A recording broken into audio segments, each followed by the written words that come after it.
Sriman Narayana Narayan Narayan Sriman Narayana Narayan Narayan. Hello दोस्तों, कैसे हो आप सब। आशा करता हूँ आप सब अच्छे और स्वस्थ होंगे। हम भी अच्छे और स्वस्थ हैं। सभी दोस्तों को नारायण नारायण नारायण।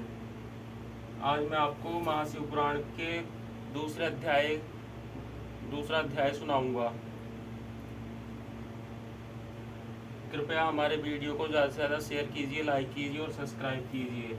चलो अब हम शुरू करते हैं। जय हो महाशिवपुराण की जय। ब्रह्मा विष्णु महेश की जय। ओम नमः शिवाय, ओम नमः शिवाय, ओम नमः शिवाय। जय हो गणेश जी महाराज की जय, शिव जी महाराज की जय, माता पार्वती की जय, नंदी महाराज की जय।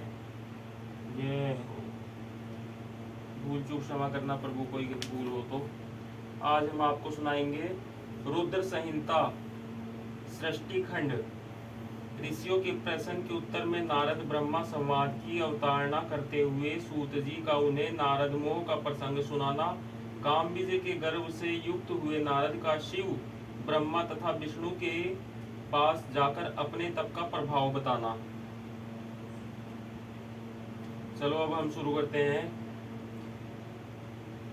विश्वोद्भवस्थिति लयादिषु हेतुमेकं गौरीपतिं विदितत्वमनन्कृतं मायाश्रयं विगतमाये माचिन्त्य रूपं बोधस्वरूपममलं हि शिवं नमामि। इसका अर्थ है कि जो विश्व की उत्पत्ति, स्थिति और लय आदि के एकमात्र कारण है, गौरी गिरजा कुमारी उमा के पति हैं, तत्वज्ञ हैं, जिनकी कीर्ति का कहीं अंत नहीं है, जो माया के आश्रय होकर भी उससे अत्यंत दूर हैं तथा जिनका स्वरूप अचिंत्य है, उन विमल बोध स्वरूप भगवान शिव को मैं प्रणाम करता हूँ। वंदे शिवम तम प्रकृते नादि प्रशांतमेकं पुरुषोत्तमं हि स्वयमायया कृतस्मिदं हि सृष्टतवा नभो बंदत ब्रहिरास्थितो यह। मैं स्वभाव से ही उन अनादि शांत स्वरूप एकमात्र पुरुषोत्तम की शिव की वंदना करता हूँ, जो अपनी माया से संपूर्ण विश्व की सृष्टि करके आकाश की भांति इसके भीतर और बाहर भी स्थित है। वंदे अंतरस्थम निजगुण रूपम शिवम स्वत्सृष्टुमिदं विचष्टे जगन्ति नित्यं परितो भ्रमन्ति यत्सनिन्दो चुंबक लोहतम। जैसे लोहा चुंबक से आकृष्ट होकर उसके पास ही लटका रहता है, उसी प्रकार ये सारे जगत सदा सब और जिसके आसपास ही भ्रमण करते हैं, जिन्होंने अपने से ही इस प्रपंच को रचने की विधि बताई थी, जो सबके भीतर अंतर्यामी रूप से विराजमान है तथा जिनका अपना स्वरूप अत्यंत गूढ़ है, उन भगवान शिव की मैं सादर वंदना करता हूँ। व्यास जी कहते हैं, जगत के पिता भगवान शिव, जगन माता कल्याणमयी पार्वती तथा उनके पुत्र गणेश जी को नमस्कार करके हम इस पुराण का वर्णन करते हैं। एक समय की बात है, नेमिषारण्य में निवास करने वाले सोनक आदि सभी मुनियों ने उत्तम भक्ति भाव के साथ सूत जी से पूछा। ऋषि बोले, महाभाग सूत जी, विधिवेश्वर संहिता की जो साध्य साधन खंड नाम वाली शुभ एवं उत्तम कथा है, उसे हम लोगों ने सुन लिया। उसका आदि भाग बहुत ही रमणीय है तथा वह शिव भक्तों पर भगवान शिव का वात्सल्य स्नेह प्रकट करने वाली है। विद्वन, अब आप भगवान शिव के परम उत्तम स्वरूप का वर्णन कीजिए, साथ ही शिव और पार्वती के दिव्य चरित्रों का पूर्ण रूप से श्रवण कराइए। हम पूछते हैं, निर्गुण महेश्वर लोक में सगुण रूप कैसे धारण करते हैं। हम सब लोग विचार करने पर भी शिव के तत्व को नहीं समझ पाते। सृष्टि के पहले भगवान शिव का किस प्रकार अपने स्वरूप से स्थित होते हैं, फिर सृष्टि के मध्यकाल में वे भगवान किस तरह की क्रीड़ा करते हुए सम्यक व्यवहार वर्ताव करते हैं, और सृष्टि कल्प का अंत होने पर वे महेश्वर देव किस रूप में स्थित रहते हैं। लोक कल्याणकारी शंकर कैसे प्रसन्न होते हैं, और प्रसन्न हुए महेश्वर अपने भक्तों तथा दूसरों को कौन सा उत्तम फल प्रदान करते हैं, यह सब हमसे कहिए। हमने सुना है कि भगवान शिव शीघ्र प्रसन्न हो जाते हैं। वे महान दयालु हैं, इसलिए अपने भक्तों का कष्ट नहीं देख सकते। ब्रह्मा, विष्णु और महेश ये तीन देवता शिव के ही अंग से उत्पन्न हुए हैं। उनके प्राकट्य की कथा तथा उनके विशेष चरित्रों का वर्णन कीजिए प्रभु। आप उमा के आविर्भाव और विवाह की भी कथा कहिए, विशेषतः उनके गृहस्थ धर्म का, अन्य लीलाओं का भी वर्णन कीजिए। निष्पाप सूत जी, आपको ये सब तथा दूसरी बातें भी अवश्य कहनी चाहिए। सूत जी ने कहा, मुनीश्वरों, आप लोगों ने बड़ी उत्तम बात पूछी है। भगवान सदाशिव की कथा में आप लोगों की जो आंतरिक निष्ठा हुई है, इसके लिए आप धन्यवाद के पात्र हैं। ब्राह्मणों, भगवान शंकर का गुण अनुवाद सात्विक, राजस और तामस तीनों ही प्रकृति के मनुष्यों को सदा आनंद प्रदान करने वाला है। पशुओं की हिंसा करने वाले निष्ठुर कसाई के सिवा दूसरा कौन पुरुष उस गुणानुवाद को सुनने से ऊब सकता है? जिनके मन में कोई तृष्णा नहीं है, ऐसे महात्मा पुरुष भगवान शिव के उन गुणों का गान करते हैं, क्योंकि वह गुणावली संसार रूपी रोग की दवा है, मन तथा कानों को प्रिय लगने वाली और संपूर्ण मनोरथों को देने वाली है। ब्राह्मणों, आप लोगों के प्रश्न के अनुसार मैं यथा बुद्धि प्रयत्न पूर्वक शिव लीला का वर्णन करता हूँ, आप आदर पूर्वक सुने। जैसे आप लोग पूछ रहे हैं, उसी प्रकार देवर्षि नारद जी ने शिव रूपी भगवान विष्णु से प्रेरित होकर अपने पिता से पूछा था।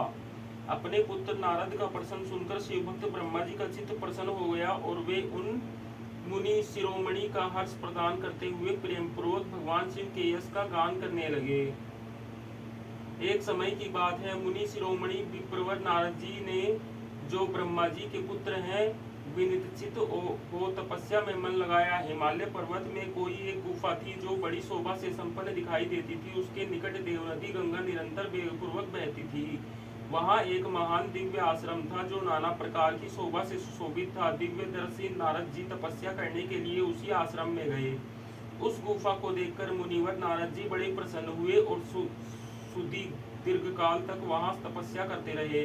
उनका अंतकरण शुद्ध था। वे दृढ़ता पूर्वक आसन बांधकर मौन हो प्राणायाम पूर्वक समाधि में स्थित हो गए। ब्राह्मणों, उन्होंने वह समाधि लगाई जिसमें ब्रह्मा का साक्षात्कार करने वाला अहम ब्रह्मर्षि, मैं ब्रह्मा हूँ, यह विज्ञान प्रकट होता है। मुनिवर नारद जी जब इस प्रकार तपस्या करने लगे, उस समय यह समाचार पाकर देवराज इंद्र कांप उठे। वे मानसिक संताप से विहल हो गए। ये नारद मुनि मेरा राज्य लेना चाहते हैं। मन ही मन ऐसा सोचकर इंद्र ने उनकी तपस्या में विघ्न डालने के लिए प्रयत्न करने की इच्छा की। उस समय देवराज ने अपने मन में कामदेव का स्मरण किया। स्मरण करते ही कामदेव आ गए। महेंद्र ने उन्हें नारद जी की तपस्या में विघ्न डालने का आदेश दिया। यह आज्ञा पाकर कामदेव वसंत को साथ ले बड़े गर्व से उस स्थान पर गए और अपना उपाय करने लगे। उन्होंने वहां शीघ्र ही अपनी सारी कलाएं रच डाली। वसंत ने भी मदमत होकर अपना प्रभाव अनेक प्रकार से प्रकट किया। मुनिवरों, कामदेव और वसंत के अथक प्रयत्न करने पर भी नारद मुनि के चित्त में विकार नहीं उत्पन्न हुआ। महादेव जी के अनुग्रह से उन दोनों का गर्व चूर्ण हो गया। शौनक आदि महर्षियों, ऐसा होने में जो कारण था उसे आदर पूर्वक सुनो। महादेव जी की कृपा से ही नारद मुनि पर कामदेव का कोई प्रभाव नहीं पड़ा। पहले उसी आश्रम में काम शत्रु भगवान शिव ने उत्तम तपस्या की थी और वहीं उन्होंने मुनियों की तपस्या का नाश करने वाले कामदेव को शीघ्र ही भस्म कर डाला था। उस समय रति ने कामदेव को पुनः जीवित करने के लिए देवताओं से प्रार्थना की। तब देवताओं ने समस्त लोगों का कल्याण करने वाले भगवान शंकर से याचना की। उनकी याचना करने पर वे बोले, देवताओं, कुछ समय व्यतीत होने के बाद कामदेव जीवित तो हो जाएंगे, परंतु यहाँ उनका कोई उपाय नहीं चल सकेगा। अमरगण, यहाँ खड़े होकर लोग चारों ओर जितनी दूर तक की भूमि को नेत्र से देख पाते हैं, वहां तक कामदेव के बाणों का प्रभाव नहीं चल सकेगा, इसमें संशय नहीं है। भगवान शंकर की इस उक्ति के अनुसार उस समय वहां नारद जी के प्रति कामदेव का निजी प्रभाव मिथ्या सिद्ध हुआ। वे शीघ्र ही स्वर्गलोक में इंद्र के पास लौट गए। वहां कामदेव ने अपना सारा वृत्तांत और मुनि का प्रभाव कह सुनाया। तत्पश्चात इंद्र की आज्ञा से वे बसंत के साथ अपने स्थान को लौट गए। उस समय देवराज इंद्र को बड़ा विस्मय हुआ। उन्होंने नारद जी की पूरी प्रशंसा की, परंतु शिव की माया से मोहित होने के कारण वे उस पूर्व वृत्तांत को स्मरण न कर सके। वास्तव में इस संसार के भीतर सभी प्राणियों के लिए शंभु की माया को जानना अत्यंत कठिन है। जिसने भगवान शिव के चरणों में अपने आप को समर्पित कर दिया, उस भक्त को छोड़कर शेष सारा जगत उनकी माया से मोहित हो जाता है। नारद जी भगवान शंकर की कृपा से वहां चिरकाल तक तपस्या में लगे रहे। जब उन्होंने अपनी तपस्या को पूर्ण हुई समझा तब वे मुनि उससे विरत हो गए। कामदेव पर मेरी विजय हुई ऐसा मानकर उन मुनीश्वरों के मन में व्यर्थ ही गर्व हो गया। भगवान शिव की माया से मोहित होने के कारण उन्हें यथार्थ बात का ज्ञान नहीं रहा। उस माया से अत्यंत मोहित हो मुनि शिरोमणि नारद अपना काम विजय संबंधी वृतांत बताने के लिए तुरंत ही कैलाश पर्वत पर गए। उस समय वे विजय के मद से उन्मत्त हो रहे थे। वहां रुद्रदेव को नमस्कार करके गर्व से भरे हुए मुनि ने अपने आप को महात्मा मानकर तथा अपने ही प्रभाव से कामदेव पर अपनी विजय हुई समझकर उनसे सारा वृतांत कह सुनाया। वह सब सुनकर भक्तवत्सल भगवान शंकर ने नारद जी से जो अपनी शिव की ही माया से मोहित होने के कारण काम विजय के यथार्थ कारण को नहीं जानते थे और अपने विवेक को भी खो बैठे थे, कहा। रुद्र बोले, तात नारद, तुम बड़े विद्वान हो, धन्यवाद के पात्र हो, परंतु मेरी यह बात ध्यान देकर सुनो। अब से फिर कभी ऐसी बात कहीं भी न कहना, विशेषत भगवान विष्णु के सामने इसकी चर्चा कदापि न करना। तुमने मुझसे अपना जो वृत्तांत बताया है उसे पूछने पर भी दूसरों के सामने न कहना। यह सिद्धि संबंधी वृत्तांत सर्वथा गुप्त रखने योग्य है, इसे कभी किसी पर प्रकट नहीं करना चाहिए। तुम मुझे विशेष प्रिय हो, इसलिए अधिक जोर देकर मैं तुम्हें यह शिक्षा देता हूँ और इसे न कहने की आज्ञा देता हूँ, क्योंकि तुम भगवान विष्णु के भक्त हो और उनके भक्त होते हुए ही मेरे अत्यंत अनुगामी हो। इस प्रकार बहुत कुछ कहकर संसार की सृष्टि करने वाले भगवान रुद्र ने नारद जी को शिक्षा दी। अपने वृत्तांत को गुप्त रखने के लिए उन्हें समझाया बुझाया, परंतु वे शिव की माया से मोहित थे, इसलिए उन्होंने उनकी दी हुई शिक्षा को अपने लिए हितकर नहीं माना। तदंतर मुनि शिरोमणि नारद ब्रह्मलोक में गए। वहां ब्रह्मा जी को नमस्कार करके उन्होंने कहा, पिताजी, मैंने अपने तपोबल से कामदेव को जीत लिया है।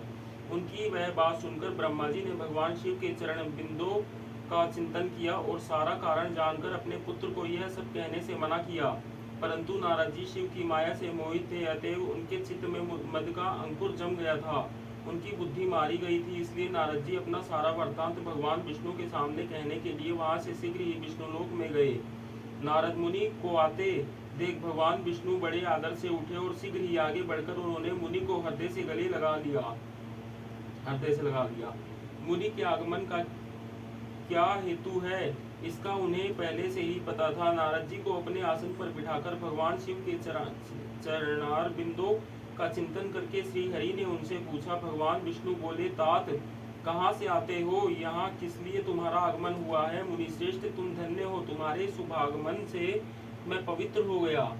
भगवान विष्णु का यह वचन सुनकर गर्व से भरे हुए नारद मुनि ने मद से मोहित होकर अपना सारा वृत्तांत बड़े अभिमान के साथ कह सुनाया। नारद मुनि का वह अहंकार युक्त वचन सुनकर मन ही मन भगवान विष्णु ने उनकी काम विजय के यथार्थ कारण को पूर्ण रूप से जान लिया। तत्पश्चात श्री विष्णु बोले, मुनिश्रेष्ठ, तुम धन्य हो, तपस्या के तो भंडार ही हो, तुम्हारा हृदय भी बड़ा उदार है। मुने, जिसके भीतर भक्ति, ज्ञान और वैराग्य नहीं होते, उसी के मन में समस्त दुखों को देने वाले काम, मोह आदि विकार शीघ्र उत्पन्न होते हैं।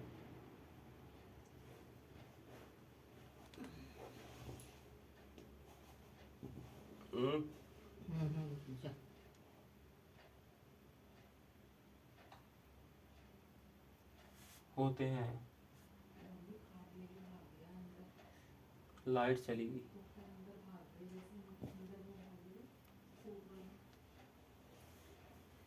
ओम नमः शिवाय, ओम नमः शिवाय। तुम तो निष्ठिक ब्रह्मचारी हो और सदा ज्ञान वैराग्य से युक्त रहते हो, फिर तुम्हें काम विकार कैसे आ सकता है। तुम तो जन्म से ही निर्विकार तथा शुद्ध बुद्धि वाले हो। श्री हरि की कही हुई ऐसी बहुत सी बातें सुनकर मुनि शिरोमणि नारद जोर जोर से हंसने लगे और मन ही मन भगवान को प्रणाम करके इस प्रकार बोले। नारद जी ने कहा, स्वामिन, जब मुझ पर आपकी कृपा है तब बेचारा कामदेव अपना क्या प्रभाव दिखा सकता है। ऐसा कहकर भगवान के चरणों में मस्तक झुकाकर इच्छानुसार विचरने वाले नारद मुनि वहां से चले गए।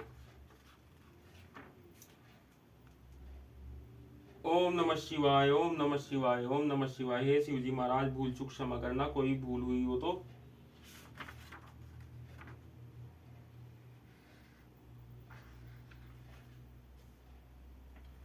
ओम नमः शिवाय, ओम नमः शिवाय, ओम नमः शिवाय।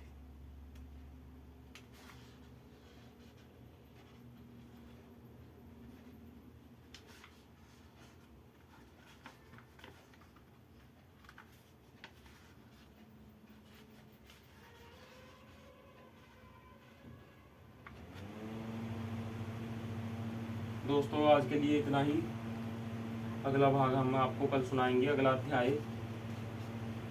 आज हमने आपको 1 और 2 अध्याय सुना दिया है रुद्र संहिता का।